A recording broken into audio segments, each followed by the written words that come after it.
to start my recording. So after Anton von Leeuwenhoek, there is another scientist, and his name is Matthias Schleiden. And Matthias Schleiden is a botanist. So when we say botanist, it means that it is a scientist that specializes in plants. So yan yung kanyang specialization. He is studying different kinds of plants. So because he is a botanist, what he did was he observed different kinds of plants under the microscope. So what he saw were actually plant cells. And then Ulit. Wala pa ako. Hindi ako naka-join lagi. another person is named as Theodor Schwann. So when it comes to Schwann, he is the opposite of Schleiden. Schleiden is a botanist, so his focus is more of plants. Pero when it comes to Theodor Schwann, he is a zoologist. And zoologists, these are scientists who studies animals. Okay, so their specialization is more of animals. So if Schleiden observed the cells of plants, Schwann observed the cells of animals. And Saan yung Schleiden? it's the name of the scientist. Matthias Ano Schleiden. spelling, Chair? Ayun. Pasulat lang siya yung pangalan. Okay. Plant siya, Chair, di ba? Plant. Yes, he is a botanist. So what they both Botanist. agree on is that based on Schleiden, sabi niya, lahat ng plants that I observe, I can find cells. And cells is the smallest thing that I can observe in all of the plants that I have checked.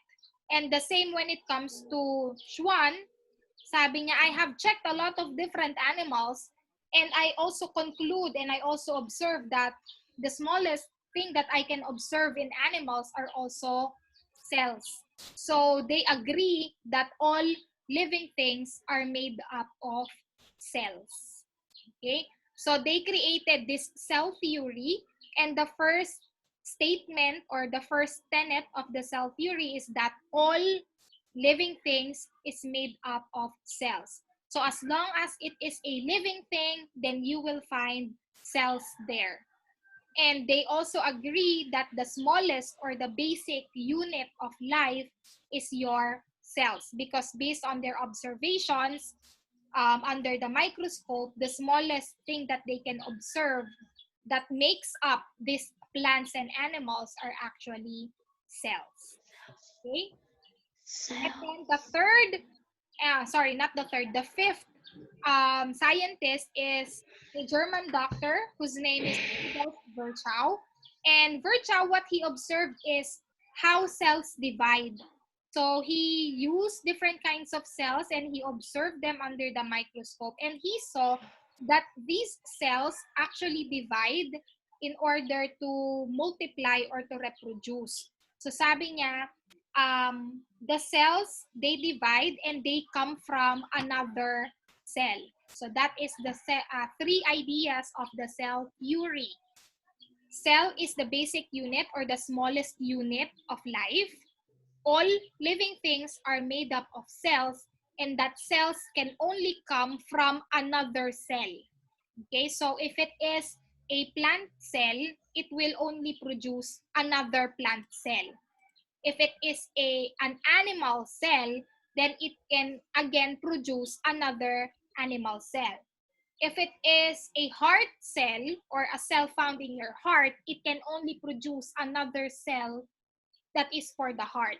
The liver will produce liver cells. So they can only come from another cell. Okay, Danstan, thank you for informing us. Don't worry, I have recorded the lesson, so I will just forward the recording to Jared.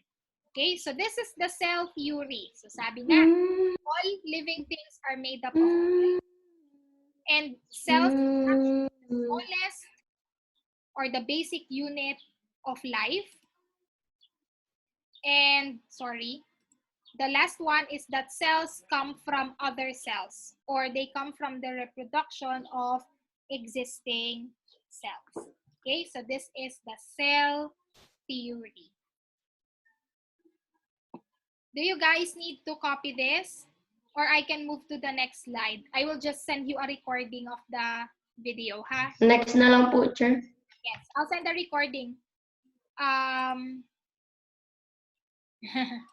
Okay. Okay, so what are the different characteristics of cells? So sabi natin, a cell is a living organism. So when we say that a cell is a living organism, ibig sabihin, it is able to do the things that a living organism can do. So meron siyang different characteristics. So the first one, of course, is all living organisms are made up of cells. And right now, bacteria, they are living organisms. They're made up of cell. Only one cell, but they still have a cell. The same when it comes to humans, to animals, to plants, they are made up of different or millions of cells. The second one is that all living organisms require energy, and we get this energy from the food that we are eating. That's why all cells, including the smallest one, which is your bacteria, they need to find food. So they find it in your milk, they find it on the food on your table, they even find it inside your mouth. There are bacteria inside your mouth, and they eat yung nasingit dyan sa ngipin ninyo or nadikit dyan sa ngipin ninyo. So they require food. And the reason why we require food is because we get our energy from the food that we are eating.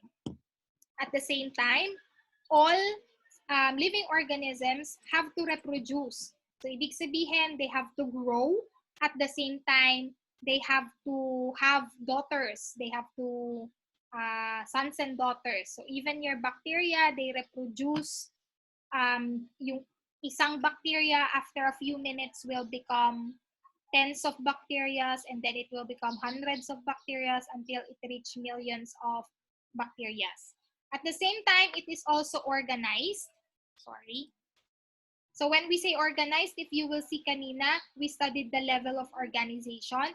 It means that meron silang pattern na sinusunod, and it means that from smallest to biggest, there is a hierarchy. So hindi pwedeng maliit siya, tapos biglang lalaki, tapos liliit ulit, tapos biglang lalaki. No.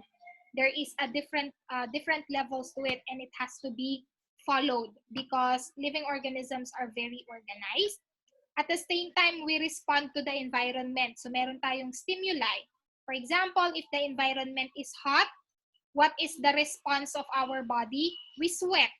Diba? Pinagpapawisan tayo because sweating is the cooling mechanism or the cooling effect. It has a cooling effect to our body. Pagka naman malamig, what happens is we form goosebumps. Diba? Parang kinikilig. Okay, so that is a response to our environment. At the same time, all living organisms are capable of growing and developing. And living organisms exchange material with the surroundings. So for example, yung ating gases, we take in oxygen, but we exhale or we remove carbon dioxide. So that is an exchange of gases. Pero when it comes to plants, what they need is carbon dioxide. So sila yung nag-i-inhale ng carbon dioxide and then they remove oxygen. So it's actually an exchange between plants and animals. We provide the carbon dioxide that the plant needs. At the same time, the plants, they provide us with the oxygen that we need. So it is an exchange of materials with the different surroundings. Okay, and we also have different cells. Okay, so we have this. We have the animal cell. So if you will notice, iba yung shape niya. So sabi ko nga sa inyo, your animal cell is more of an irregular shape. So if you can imagine a sunny side up egg, breakfast ninyo, sunny side up na egg, di ba para lang siyang, hindi siya circular pero irregular yung kanyang shape. So yan yung animal cell. When it comes to plant cell, more of rectangular siya. Para siyang rectangle. And then we have the bacteria cell. In terms of size, bacteria cells are actually the smallest. Sila yung pinakamaliit. Followed by the animal cell. And the biggest is your plant cell. Mas malaki ang plant cell compared sa animal cell. Pinakamaliit ang bacteria cell. Okay? So, ayan. Let's compare yung sizes of the cells in terms of ito. So, your atoms is here. It is the smallest. But again, this is not a living organism. So, nasa 0.1 nanometer lang siya. And then we have the amino acids or the molecules here, 1 nanometer. The proteins is around 10 nanometers, especially yung mga quaternary proteins such as this one. This is hemoglobin. So medyo mas malaki siya. Your viruses are around here. Nasa 50 nanometers siya. Again, I just have to remind you that these are non-living things. And then you have the organelles here. Chloroplast is an organelle. It is 1 micrometer ang laki niya. So hanggang dito sa 1 micrometer, pababa dito sa 0.1 nanometer, these are all non-living organisms. Okay? So your virus is not considered as a living organism simply because your virus is not capable of reproducing on its own. It can reproduce but only if it is inside the host. So yung coronavirus ninyo ngayon, if it is inside the air, if it's in the air, it is considered as non-living thing. Kasi hindi siya magre-reproduce sa hangin. Magre-reproduce siya pag nakapasok na siya sa'yo. Pagka na-inhale mo na siya at pumasok na siya doon sa throat mo or nasa lungs mo na siya, that's when it can reproduce. Because viruses are parasites. They use the energy of the host. So gagamitin niya yung energy sa loob ng katawan mo in order for it to reproduce. That's why we are always wearing masks.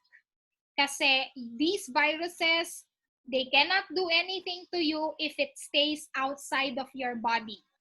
It is a non-living thing outside of your body. But the danger is when it goes inside. That's why we use masks and most of Pwede pumasok sa puwet? hindi po. Huh? You have to remember that coronavirus is a respiratory disease. So even if pumasok siya sa puwet mo, it cannot target the respiratory system there.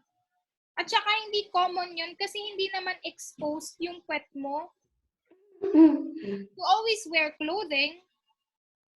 Pero yung nose, yung mouth, those are not commonly na tinatakpan kasi. Natatakpan. Kaya very exposed siya to the viruses that are airborne.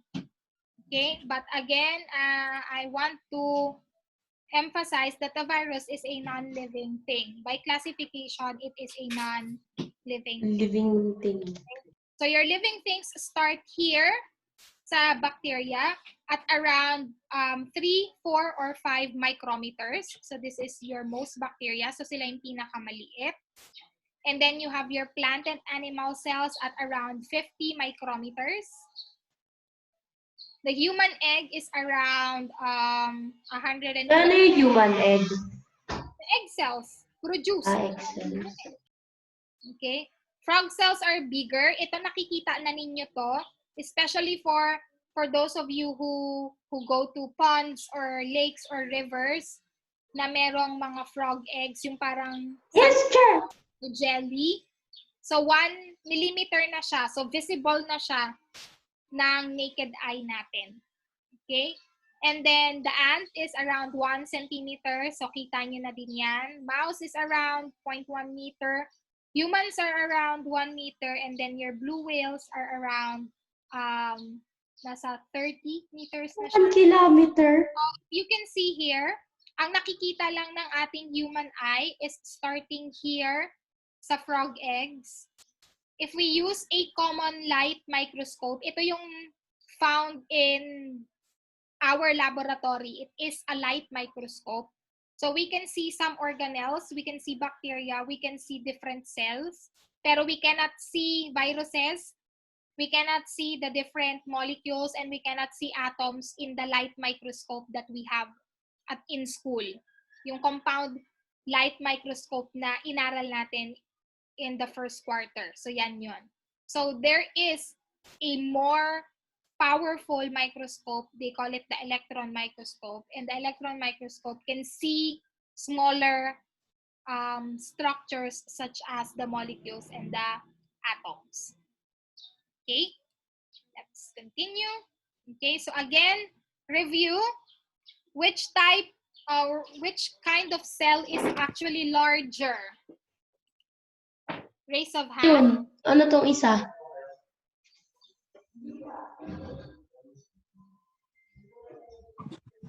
Ano? Gets ko na, Chair. Una, Chair, which type is larger? Larger is this one, the planta cell. So this plant cell is bigger. Ang susunod dyan is Animal cell. and then It's bacteria. Bacteria. bacteria is the smallest. The animal cell is somewhere in the middle, and then your plant cell is bigger. Okay? So sabi ko nga sa inyo, your plant cells rectangular siya in shape, ayan. Whereas your animal cell is more of irregular in shape. And then for those of you who likes drinking Yakult, this is what you're drinking. The lactobacillus. Chair, healthy bacteria siya, Chair, di ba? Yes, but this is what it looks like. Your Yakult bacteria looks like this. Chair, di ba good bacteria naman yan? Pero okay lang, Chair. Yes, it's a good bacteria. I'm just showing you what your good bacteria looks like. It looks like this. So, pahaba ang mga Yakult bacteria ninyo. Hindi siya circular, hindi siya spherical. It's more of rod shape. So, pahaba siya. Sir, pag yung bacteria po, yung bad bacteria, similar ba po sa good bacteria, yung shape? Yes and no. Some bad bacteria looks like this. Some bad bacteria are circular or spherical in shape. So, hindi ibig sabihin yung Yakult ganyan ang itsura. Ibig sabihin lahat ng good bacteria ganyan ang itsura. No. May good bacteria that are spherical. May bad bacteria then that are spherical. May bad bacteria then that is like this. Okay? So, it depends on the bacteria. Okay? Wag na to.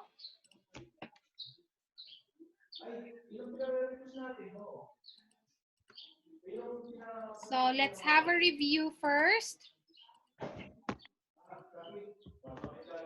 Oops, sorry. Now, we classified organisms based on their size, kanina, and we also classified them in terms of the number of cells. So there are organisms that is only made up of one cell, and we call it as unicellular. So coming from the word uni means only one, cellular means cell. So ibig sabihin, unicellular organisms are only made up of one cell. So again, this is an example of a unicellular organism. Maliliit na siya, Chair, kapag unicellular. The sperm cell is also a unicellular, and other protists such as the Euglena, the amoeba, some of your molds. If you know how to bake bread and you are using yeast, yung kulay brown na yeast, yung pampaalsa, that is actually unicellular. So each circle is made up of one organism. Buhay yun Your yeast, yung baking yeast, yung bread yeast, those are living organisms. Alam ko yung yeast sa babae, Chair. No, yung yeast na ginagamit sa paggawa ng bread. Kaya pag inalo mo siya sa water with sugar, it will create bubbles because it is a living organism. Oh, sure, it's made of fungi. Yes. Fungi ang saccharomyces or yeast. Sure, And if then, of course, there are organisms like us And the organisms like us are made up of many, many cells. So it is called as Multicellular. cellular. So when we say multicellular, multi meaning many or multiple, and then cellular cells. So organisms such as yung gumamela, yung pusa ninyo sa bahay, even the dogs, your Plants, Chair. again, Plants. plants, yes, those are multicellular organisms. So they are made up of hundreds or thousands or millions of cells. But most Cells. of them, regardless if they are unicellular or multicellular, they are all living things. Things. Okay? They're all living things. Okay. So I think we will be ending our lesson